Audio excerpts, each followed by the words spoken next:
दीदी नीलमानंद जी हमारे आपके जीवन में ही नहीं, शिव शिष्यों के जीवन में ही नहीं रही है, नहीं, वह शिव शिष्यों के अस्थि गुरु भाई गुरु बहनों के अस्तित्व से अपना वे संबंध रखी है।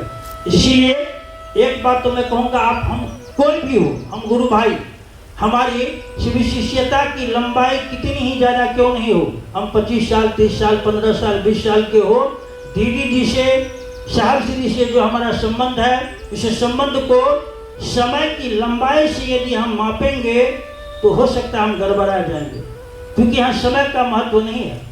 संबंधों का मापने का हम यदि आधार निकालेंगे समय कि हम हैं 20 साल तो हम हैं 25 साल, नहीं नहीं नहीं, संबंधों को मापने का जो मापदंड है वह है हमने हमारी चेतना की समझ क्या पाई है, हमने जो संबंध बनाया अपने गुरु महादेव से, और इस धरती पर हमारे साहब और दीदी जिन्होंने हमारे मन में शिव शिष्यता का बीज ही नहीं बोया, उन्होंने हमारी शिव शिष्यता को अपनी उच्चतम शिखर पर, उच्चतम स्थिति पर ले जाने का संकल्प लेकर बैठे हुए हैं। यहाँ समय की लंबाई से हम संबंधों के महत्व को नहीं जान पाएंगे, बल्कि चेतना की गहराई, हमारी समझ क्या है, जो हमारी समझ है वह समझ मुझे क्या कह रही है। शिव को हमने गुरु माना, शिव को शिष्य का भाव दिया, दीदी नीलम आनंद जी को मेरा मन क्या समझ रहा है, दीदी नीलम आनंद जी से मेरा जो संबंध है वह संबंध किस कारण से है, वह कारण मेरा मजबूत है कि नहीं है। यदि वह कारण मेरा मजबूत होगा, संबंध मजबूत होगा, कारण है कि मैं शिव का शिष्य हूँ, कारण है कि हम शिव के शिष्य हैं। यदि हमारी शिष्यता मजबूत होगी, संबंध भी हमारा मजबूत होगा, शिव शिष्यता भी आगे बढ़ेगी, हम लोगों के दिलों में शिव शिष्यता को भी उतारने का हम बहुत हद तक प्रयास करेंगे। और इस प्रकार की जो भी विषय है, दीदी नीलम आनंद जी एक विभूति, हमने कहा तो विभूति का अर्थ है अलौकिक शक्ति, अलौकिक शक्ति से परिपूर्ण, आध्यात्मिक शक्तियों से परिपूर्ण, आध्यात्मिक शक्तियों से ओत प्रोत भरा हुआ जो शरीर है, जो जीवन है, वह जीवन है दीदी नीलम आनंद जी का।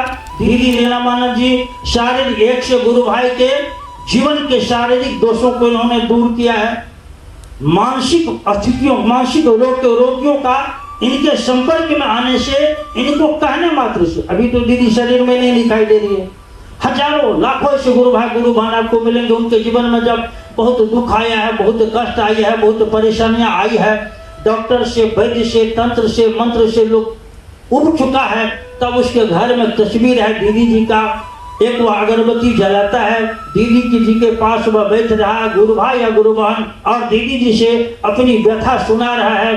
2 4 5 7 8 10 दिनों के बाद वही आदमी बोलता है हमसे, आपसे आकर के, भैया गजब हो गया, गुरु भाई गजब हो गया। तो क्या, तो हम तो इस समस्या के कारण तो हम लगातार 6 माह से परेशान थे, इतना हमारा धन खर्चा हुआ, इतनी सारी मेहनत लगा, और इस बीच में पता नहीं एक दिन मुझको लगा कि क्यों नहीं मैं अपनी दीदी से, नीलम दीदी से यह बात कहूँ, याद आ गया किसी गुरु भाई की बात, हमने नीलम दीदी को कहा, और हुआ यूँ कि 8-10 दिनों के बाद हमारे परिवार में ये जो जकड़ी हुई समस्या थी, जो घर बना लिया था, 7-8 दिनों में लगा जैसे पूरे परिवार के लोगों को चैन मिल गया। यहाँ बैठे हुए बहुत हमारे यहाँ बस बहुत चेहरा, जो बहुत चेहरा मैं देख रहा हूँ। इसीलिए दीदी नीलमानंद जी हमारे जीवन में ही नहीं है, जो लोग यह कहता है कि मैं शिव का शिष्य हूँ, शिव मेरे गुरु हैं, उनके अस्तित्व में उतर चुकी है, अस्तित्व में। और जब दीदी नीलमानंद जी हमारे आपके अस्तित्व में उतरेगी तो वह जीवन को भी सजाएगी, सजाती है, शिव शिष्यता को भी सजाती है। हमारे हर क्षेत्र में उनका जितना ध्यान हमारा, मेरी माँ, मेरे पिताजी, मेरे परिवार के लोग, मेरे दोस्त, मेरे मित्र, मेरे सखा नहीं रख पाएंगे, उससे करोड़ गुना ज्यादा ध्यान दीदी नीलम आनंद जी शिव के शिष्यों पर रख रही है, रखती थी, रखती रहेगी। मैं थोड़ा देर आपको बतलाऊं अपने जीवन की, जब हमने पहली बार शिव को हमने गुरु माना था 19 अप्रैल 1992 को, तो लोग कम थे उस समय। एक मुझको खबर मिली थी, जो जिज्ञासा थी मन में तो आपको 13-14 मई को एक कार्यक्रम था सदानंदपुर घाट था देवाशीष भैया का बेगूसराय में। तो मुझको खबर मिली कि साहब दीदी आ रहे हैं सदानंदपुर देवाशीष भैया के यहाँ। 12 मई को रात में हम लोग आए थे। 13 मई को सुबह में ऐसे ही दीदी थी देवाशीष भैया के आंगन में, बड़ा आंगन है, चारों बगल से बरामदा है, बरामदा। दीदी आ रही है, लाल साड़ी पहनी हुई है, पाँव में मोटा मोटा पायल है दीदी का। दीदी आ रही है, हम देख रहे हैं। और उस समय एकाएक अचानक मन में एक आवेश आया, दीदी जी का ऐसे पाँव छू रहे हैं, जैसे मेरा हाथ है दीदी जी के पाँव पर, लेकिन एहसास कर रहे हैं, मन नहीं, ये तो मन नहीं, भीतर से एहसास हो रहा है। हम महसूस देख रहे हैं कि दीदी जी का ऐसे हाथ मेरे मस्तक पर है और इस हाथ से निकल रहा है प्रकाश की किरण। तो उस समय हम बहुत दुबले पतले लोग थे, बोलने का बहुत हमारा, चूंकि सत्संग प्रवचन नहीं, बच्चों को पढ़ाने की आदत थी। जब ये घटना घट रही है, शरीर में बहुत बल लगा, बहुत ताकत लगी, एकाएक अचानक। और तब तक बहुत कुछ क्षण के लिए तो बहुत स्थिति बदल गई।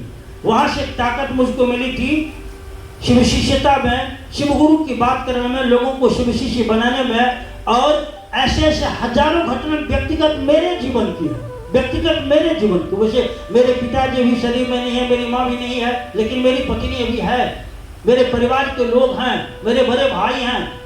एक उदाहरण में दे रहा हूँ, वो हमारे हजारों लाखों गुरु भाई गुरु बहन के जीवन में ये स्थितियां हैं। और जैसे अभी बहुत भाई बोलते हैं ना, सबों की यही अनुभूतियां, यदि मेरे जीवन में शिव गुरु नहीं होते तो हम बर्बाद हो जाते। नहीं, आपके हमारे जीवन में शिव गुरु का होना महत्व नहीं रखता है।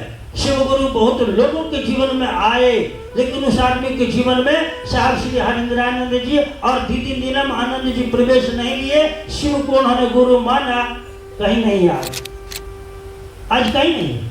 शिव का गुरु मन हमारे जीवन में, शिव को गुरु रूप में आना महत्व नहीं रखता है, बल्कि शिव को शिष्य भाव देने के क्रम में हमारे जीवन में, हमारे अस्तित्व में यदि साहब श्री हरिंद्रानंद जी और दीदी नीलम आनंद जी नहीं आ रही है, तो फिर आज हम और आप चिल्ला कर यार नहीं कहते, अरे हमारा तो जीवन बर्बाद था, यदि मेरे गुरु शिव नहीं होते तो हम बर्बाद हो गए होते।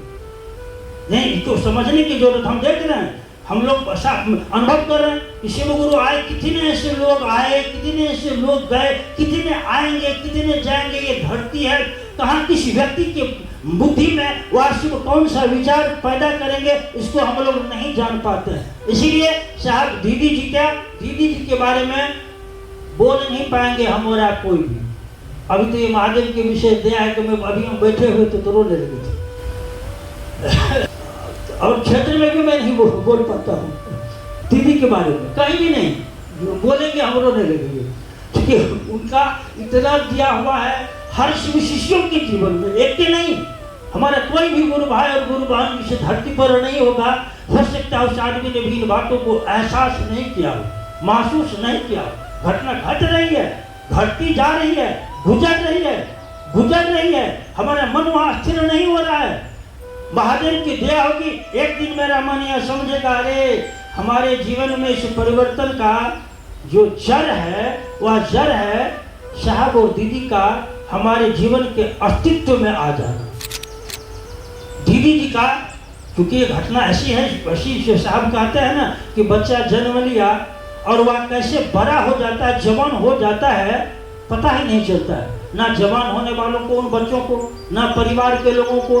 ये शिव की शिष्यता धीरे धीरे ऐसे अब हमारे जीवन में घुल रही है, हमारे जीवन को सजा रही है, हमारे जीवन को सवा रही है। पता ही नहीं चल पाता है हमको, आपको जान ही नहीं हम लोग पाते हैं। हजारों कितनी मैं आपको घटना बतलाऊं, आएगी, फिर आगे बात होगी, आप सुनेंगे। दीदी नीलम आनंद जी जिन्होंने कहा कि आप शिव कार्य करो, साहब श्री हरिंद्रानंद जी के जैसी इच्छा है, उनके इच्छा के अनुकूल हम आपके जीवन के जो कांटे हैं, जीवन में जो लौकिक कांटे हैं, मैं उनको चून करके अलग करूंगी। ऐसा हम लोग महसूस कर रहे हैं कि नहीं कर रहे हैं? कर रहे हैं महसूस, ऐसा हो रहा है। यदि हमारे जीवन के लौकिक कांटों को इस यात्रा में, इस मार्ग पर मैं दूर करने वाला कोई नहीं होता, ये हमको और आपको ताकत, ये सामर्थ्य नहीं। हम तो अभी हम हाल फिलहाल की घटनाएं भी बताएंगे ना, बहुत हाल फिलहाल के, आप भरोसा नहीं करेंगे और आपको आश्चर्य लगेगा। हमारे आपके जीवन में जो घटना घटित हुई है, होती है, और वही घटना जब कोई दूसरा गुरु भाई गुरु बन बताते हैं कि भैया जानते हैं आए थे, आज रात हमने देखा कि दीदी जी आई थी, हमारे परिवार में ऐसा था। कोई कहता है कि दीदी आई थी, आज ऐसे ऐसे हमको हमारे घर में बोल के गई है, और 2-3-4 दिन के बाद बेहतर परिणाम आ रहा है। तो कभी कभी अब हम ही लोगों को संशय होने लगा कि क्या ऐसा भी होता है, क्या ऐसा भी होता है। देखिए, इसलिए दीदी नीलमानंद जी एक ऐसी शक्तियां हैं जो संपूर्ण आध्यात्मिक शक्तियों से ओत प्रोत, आप जो कुछ भी जानते हो आध्यात्म के बारे में, जो आप जानते हो कि अष्टसिद्धि है, ये नव निधि है, हम लोग बोलते हैं अनिमा लघिमा गरिमा महिमा पराक्रम प्राप्ति, जो कुछ भी हम और आप बोलते हैं जानते हैं, सारी सिद्धियां सारी स्थितियां यहाँ मौजूद है, बस निकालने की जरूरत है। निकाल अभी बोल रही थी ना बरखा दीदी कि पापा को हमने पूछा कि पापा आप ये उड़ने का विद्या जानते हैं कि नहीं, इतना ही पूछकर हम रह गए। तो हमको कन्हैया जी इशारा कर रहे थे कि पूछिए ना, निकालने वाला चाहिए। यदि हमारे जीवन में शिव गुरु हैं, हमारा शिष्य व प्रगाढ़ है, मजबूत है, दीदी जी के पास अथाह ये आध्यात्मिक शक्तियां हैं, हम उसको निकाल कर खुद का भी कल्याण कर सकते हैं, दूसरों को भी शिव का शिष्य बनने में मदद कर सकते हैं, दूसरों को के मन को भी शिव शिष्यता की दिशा में हम लेकर बढ़ सकते हैं, जा सकते हैं। इसीलिए आइए, हमारी आपकी हालात क्या है। किसी कवि ने कहा है, मैं उन्मत्त प्रेम की प्यासी हृदय दिखाने आया हूँ। आज हम लोग यहाँ बैठे हुए अग्रसेन भवन में, ये सारे लोग प्रेम के प्यासी हैं।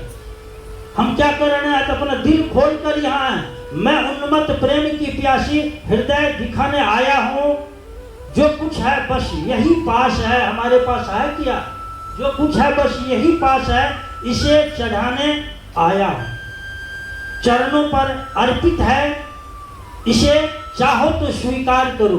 कौन? मेरे गुरु शिव, मेरी दीदी माँ साहब श्री चरणों पर अर्पित है, इसे चाहो तो स्वीकार करो। यह तो वस्तु तुम्हारी ही है, जो हमने आपको सुनाया उन्हीं की चीज है, उन्होंने ही किया है, उन्हें जो यह वस्तु तुम्हारी है, ठुकरा दो या प्यार करो, ठुकरा दो या प्यार करो। आप सभी को मेरा प्रणाम।